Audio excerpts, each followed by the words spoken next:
আসসালামু আলাইকুম রহমতুল্লাহ। প্রিয় দর্শক, আশা করি সবাই ভালো আছেন।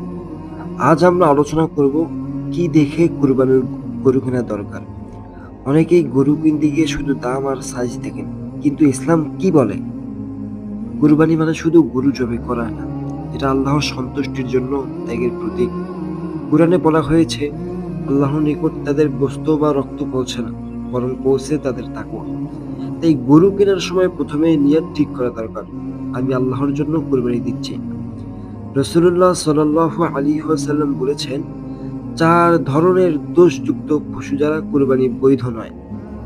১ নম্বরে এক চোখ অন্ধ গরু, ২ নম্বর খুবই অসুস্থ, ৩ নম্বরে খোঁড়া, ৪ নম্বর এমন দুর্বল যেটা হাঁটতেও পারে না। তাই গরু কেনার সময় দেখতে হবে চোখ ঠিক আছে কিনা, দাঁত ঠিক আছে কিনা, হাঁটতে পারে কিনা, চামড়ায় বা শরীরে